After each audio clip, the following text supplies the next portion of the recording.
திருமதி சௌமியா அன்புமணி அவர்கள். மாண்புமிகு பேரவைத் தலைவர் அவர்களே, மாண்புமிகு முதலமைச்சர் அவர்களே வணக்கம். மாண்புமிகு எதிர்க்கட்சி தலைவர் அவர்களுக்கும், மாண்புமிகு அமைச்சர் பெருமக்களுக்கும், மாண்புமிகு கட்சி தலைவர் அவர்களுக்கும் மாண்புமிகு உறுப்பினர் அவர்களுக்கும் வணக்கத்தை தெரிவித்துக் கொள்கின்றேன். காவிரி நீர் நம்முடைய தமிழ்நாட்டின் உயிர் நாடி.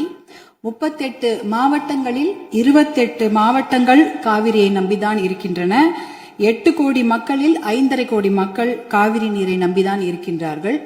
காவிரி நீர் பாத்தீங்கன்னா குடகு மலை, அதாவது கூர்குல கர்நாடகாவில் ஆரம்பித்து மேற்கு தொடர்ச்சி மலை வழியாக தர்மபுரி மாவட்டத்தில் தான் தமிழ்நாடுக்கு முதல்ல வருகிறது. தர்மபுரி மாவட்டம் பிலிகுண்டுல தான் அது உள்ள தமிழ்நாட்டுக்குள்ள நுழைகின்றது. கிட்டத்தட்ட 800 கிலோமீட்டர் அது டிராவல் பண்றாங்க. அந்த காவிரி நதி பாத்தீங்கன்னா 800 கிலோமீட்டர் கர்நாடகாவிலிருந்து தமிழ்நாட்டுக்குள்ள டிராவல் பண்றாங்க. அந்த காவிரி நீர் வந்து பிலிகுண்டுல இருந்து ஒகேனக்கல் வருது. அதுக்கப்புறம் மேட்டூர் அணையை நிரப்பிட்டு பவானி, ஈரோடு, திருச்சி போன்ற இடங்கள்லாம் வந்துட்டு கடைசியாக பூம்புகார்ல கடல்ல கலக்கிறது. இதுதான் அந்த காவிரி நீருடைய டிராவல் மேப். இதுல பாத்தீங்கன்னா 320 கிலோமீட்டர் மட்டும்தான் கர்நாடகாவில் காவிரி பாய்கிறது. பார்டர்ல வந்து 60 கிலோமீட்டரும் தமிழ்நாட்டுக்குள்ள 420 கிலோமீட்டர் காவிரி நதி நீர் ஓடுகிறது. அப்படி என்றால் நமக்கு தான் அதிகமான உரிமை.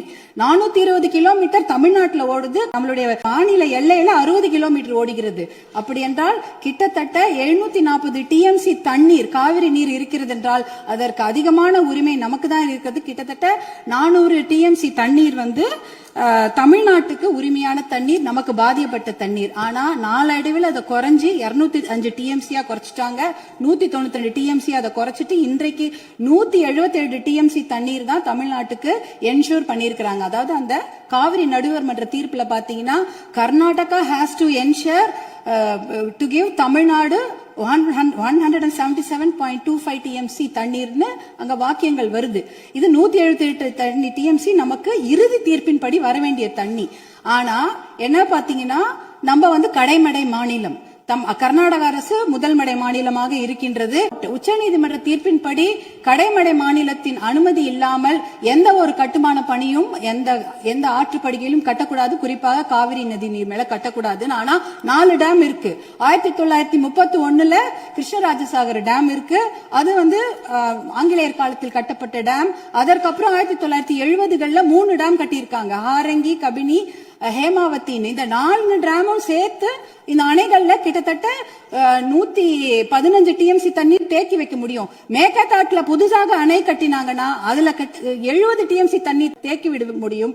அப்படி பார்த்தீங்கன்னா கொள்ளளவு 185 டிஎம்சி தண்ணீரை கர்நாடக அரசு தேக்கி வைத்து விட முடியும். நமக்கு வர வேண்டிய 177 டிஎம்சில ஒரு சொட்டு நீர் கூட தமிழ்நாட்டுக்கு வர முடியாது. அப்படி என்றால் டெல்டா மாவட்டம் பாலைவனமாகிவிடும். குடிநீருக்கு மிகப்பெரிய பிரச்சனை ஏற்பட்டுவிடும். ஏன்னா 5.5 கோடி மக்கள் அந்த காவிரி தண்ணியை தான் நம்பி இருக்கிறாங்க. இதனால மிகப்பெரிய பிரச்சனை ஏற்பட்டு விடும். இப்ப வந்து கர்நாடகாவுக்கு உரிய நீர் வந்து 284 டிஎம்சி தான். நமக்கு இருக்கிறது வந்து 404 டிஎம்சில இருந்து குறைஞ்சு 177 டிஎம்சி ஆக்கிட்டாங்க. அதனால இத வந்து மிகப்பெரிய பிரச்சனையாக எடுத்துக்கொள்ள வேண்டும். மாண்புமிகு முதலமைச்சர் அவர்கள் கொண்டு வந்த அந்த தீர்மானத்தை, காவிரி நீர் படுகையில எந்த ஒரு கட்டுமான பணியோ அணைக்கட்டோ கட்டக்கூடாது என்ற தீர்மானத்தை பாட்டாளி மக்கள் கட்சி முழு மனதாக வரவேற்கிறது. அதற்கு எங்களுடைய முழு ஆதரவை நாங்கள் தெரிவித்துக் கொள்கின்றோம். குறிப்பாக ஜூன் 12ஆம் தேதி மேட்டூர் அணை, அது வந்து 92 டிஎம்சி பிடிக்கக்கூடிய அணை. ஆனா அதுல இன்னைக்கு பாத்தீங்கன்னா 40 டிஎம்சி தண்ணி தான் இருக்கு. ஏன்னா அந்த தண்ணிய கூட இன்னைக்கு குறுவை சாகுபடிக்கு கொடுக்க முடியல. குறுவை சாகுபடி வந்து சவுத் வெஸ்ட் மான்சூன், தென்மேற்கு மான்சூனை நம்பிதான் இருக்கிறது. ஆனா இந்த குறுவை சாகுபடிக்கு விடக்கூடிய தண்ணி வந்து இல்லாததுனால 40 டிஎம்சி தண்ணிய இன்னைக்கு ஜூன் 20 இன்னி வரைக்கும் கூட மேட்டூர் டேம் திறக்கல. இப்ப மேட்டூர் டேம்ல இருக்க அந்த 40 டிஎம்சி தண்ணி குடி தண்ணீருக்காக நம்ம சேர்த்து வச்சிருக்கிறோம். அடுத்த வருஷம் அந்த மேகதாட்டு அணையை கட்டிவிட்டார்கள் என்றால் அதற்கப்புறம் அந்த குடி தண்ணீர் கூட நம்ம மிகப்பெரிய பற்றாக்குறை ஏற்பட்டுவிடும். இதையெல்லாம் கருத்தில் கொண்டு நாம மேகதாட்டு அணையோ எந்த ஒரு கட்டுமான பணியோ கர்நாடக அரசு கட்டாமல் பார்த்து கொள்ள வேண்டும். உச்சநீதிமன்ற தீர்ப்பு தமிழகத்துக்கு சாதகமாக இருக்கிறது. காவிரி நடுவர் மன்ற தீர்ப்புகளும் நமக்கு சாதகமாக இருக்கிறது. இதை நாம் முனைப்புடன் இருந்து தொடர்ந்து செயல்பட்டு இந்த மேகதாடு அணை கட்டுவதை தவிர்க்க வேண்டும். அதற்காக மாண்புமிகு முதலமைச்சர் கொண்டு வந்த இந்த தீர்மானத்தை பாட்டாளி மக்கள் கட்சி முழு மனதாக வரவேற்று ஆதரவளிக்கிறது. வாய்ப்பு கொடுத்ததற்கு நன்றியை தெரிவித்துக் கொள்கின்றேன். நன்றி, வணக்கம்.